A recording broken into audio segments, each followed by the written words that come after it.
महासागर न्यूज. महाराष्ट्र राज्य ग्रामीण पत्रकार संघाच्या वतीने चंद्रपूर येथे एक विशेष कार्यक्रमाचे आयोजन करण्यात आले होते. या कार्यक्रमाचे नेटके संयोजन चंद्रपूर जिल्हाध्यक्ष राजेश सोलपान व जिल्हा कार्यकारिणीच्या वतीने करण्यात आले. कार्यक्रमास बल्लारपूर विधानसभा क्षेत्राचे आमदार तथा माजी मंत्री सुधीर मुनगंटीवार यांची प्रमुख उपस्थिती लाभली. या प्रसंगी महाराष्ट्र राज्य ग्रामीण पत्रकार संघाचे प्रदेशाध्यक्ष गजानन वाघमारे, केंद्रीय सचिव राजेश दांगटे, आनंदा गावंडे यांच्यासह संघटनेचे पदाधिकारी आणि पत्रकार मोठ्या संख्येने उपस्थित होते. या मेळाव्यात संघटनेच्या विविध पदाधिकाऱ्यांचा गौरव करण्यात आला. यामध्ये कोकण विभाग प्रमुख प्रभाकर आसवले, रायगड जिल्हाध्यक्ष रमेश शांताराम कदम तसेच रायगड जिल्हा उपाध्यक्ष अशोक आसवले यांचा आमदार सुधीर मुनगंटीवार आणि प्रदेशाध्यक्ष गजानन वाघमारे यांच्या हस्ते शाल श्रीफळ देऊन यथोचित सत्कार करण्यात आला.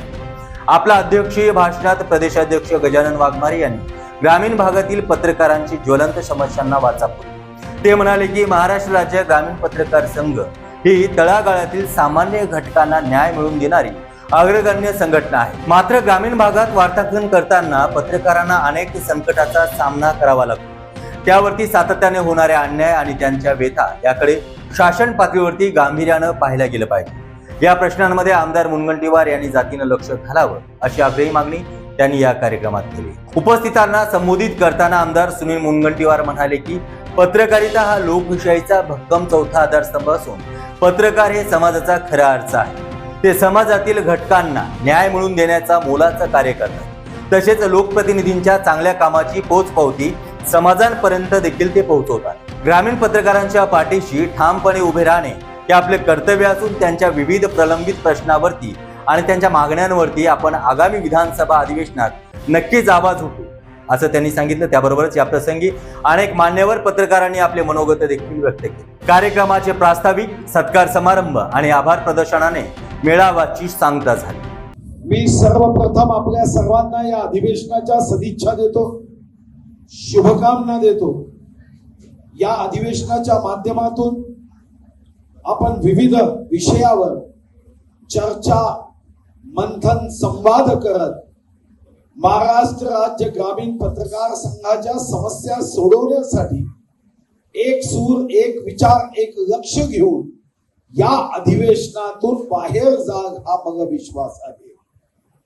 या अधिवेशनामध्ये जे प्रश्न मांडले जातील, ज्या समस्यांच्या बाबतीत चिंतन केले जाईल, मी तुम्हाला विश्वास देतो की त्या समस्या सोडवण्यामध्ये मी आपल्या सोबत एखादा पत्रकार जसा ते प्रश्न सोडवण्यासाठी प्रयत्न करेल तसाच प्रयत्न मी आपल्या सोबत राहील असा विश्वासही देतो. खरं तर आपल्या सर्वांना माहिती आहे की चंद्रपूरची भूमी वाघाची भूमी. जगामध्ये 193 देशापैकी 14 देशात वाघ आहे आणि 14 देशापैकी सर्वात जास्त वाघ भारतात आहे. साधारणतः जगाच्या एकूण वाघाच्या संख्येपैकी 65% वाघ एकट्या भारतात आहे. पण तुम्हाला आम्हाला या गोष्टीची माहिती आहे की जगातले सर्वात जास्त वाघ जर एखाद्या जिल्ह्यात कुठं असेल तर जगातले सर्वात जास्त वाघ हे चंद्रपूर जिल्ह्यामध्ये आहे.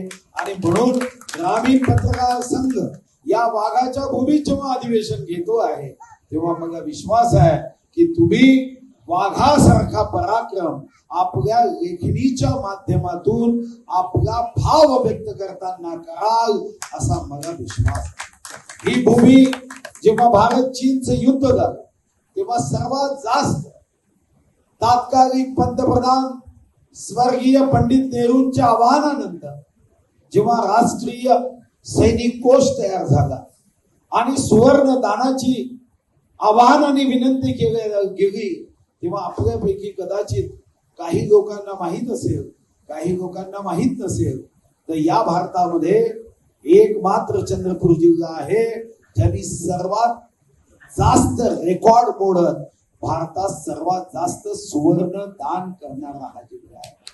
आणि म्हणून या पत्रकार संघाच्या माध्यमातून सुद्धा आपण समाजामध्ये प्रत्येकाचं हृदय सोनेरी व्हावं या दृष्टीने लेखणीचा उपयोग आजपर्यंत करत आला आणि भविष्यातही कराल हा मला विश्वास आहे. तुमच्यावर मोठी जबाबदारी, कारण चंद्रपूरचं अधिवेशन त्या आनंदमान असणाऱ्या जिल्ह्यात होते, ज्या माध्यमातून स्वर्गीय बाबा आमटेंनी कन्याकुमारी पासून काश्मीर पर्यंत भारत जोडोचा कार्यक्रम केला. आम्ही कोणीही छोटे नाही. आमची क्षमता आणि त्या क्षमतेचा योग्य समर्पक उपयोग केला तर भारत जोडो कार्यक्रमाचं जे स्वप्न याच चंद्रपूर जिल्ह्यातल्या एका आमच्या स्वर्गीय बाबा आमटेंनी बघितलं, त्या स्वप्नामध्ये रंग भरण्याचं काम हे आम्हीही करू शकू, हा माझा विश्वास आहे. जेव्हाही युद्ध व्हायचं तेव्हा तुम्हाला बघा या गोष्टीचा अभिमान असायचा. जे म्हणून शत्रू आहे, जे म्हणून वाईट आहे, त्याचा नाश करण्यासाठी देशातून कितीतरी ऑर्डनन्स फॅक्टरी मधून बॉम्ब यायचे, पण यामध्ये आमचा भांडक ऑर्डनन्स फॅक्टरीचा बॉम्ब हा सुद्धा तेवढा शक्तिशाली असायचा आणि जे म्हणून शत्रू आहे त्यांचा नाश करण्यासाठी याच भूमीतला बॉम्ब वापरला जायचा. आमची लेखणी सुद्धा जे वाईट आहे, जे देशाचे शत्रू आहे त्यांना नष्ट करण्यासाठी हा आमच्या लेखणीचा बॉम्ब हा निश्चितपणे या अधिवेशनाच्या माध्यमातून वापरण्याचा संकल्प आम्हाला तुम्हाला करायचा आहे. जिथं कुठं अंधार असेल तिथं प्रकाश निर्माण करणारा हा जिल्हा आहे. या जिल्ह्यामध्ये चंद्रपूर थर्मल पॉवर स्टेशन, विविध ऊर्जा देणारे उद्योग आहे. कारण या जिल्ह्याने नेहमी एकच विचार करा की चलो जगाए दीप वहा जहां अभी भी अंधेरा आहे. जिथं अंधार असेल तिथं ऊर्जा आणि प्रकाश देण्याचं काम केलं आहे.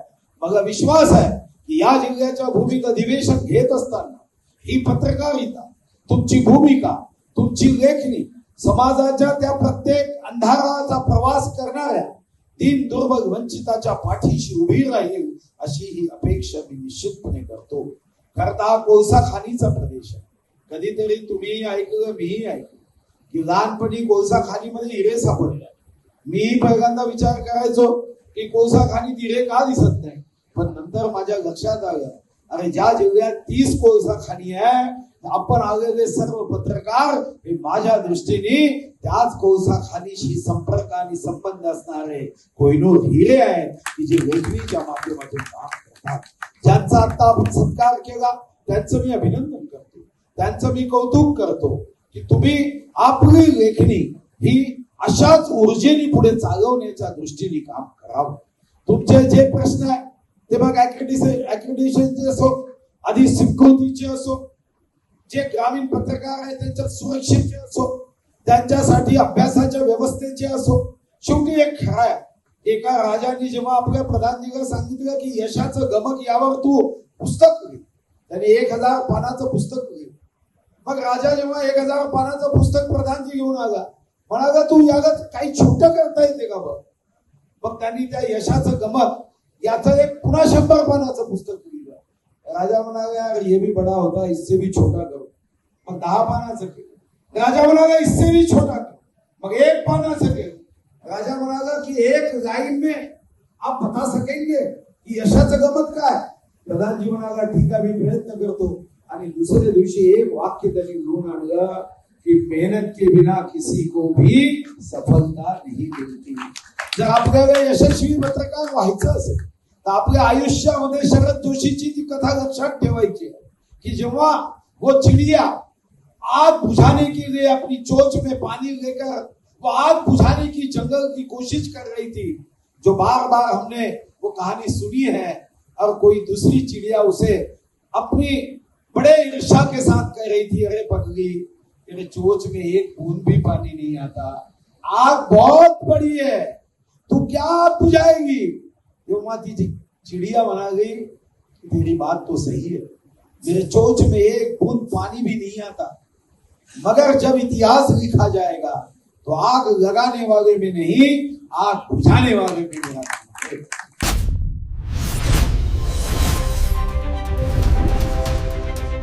महासागर न्यूज.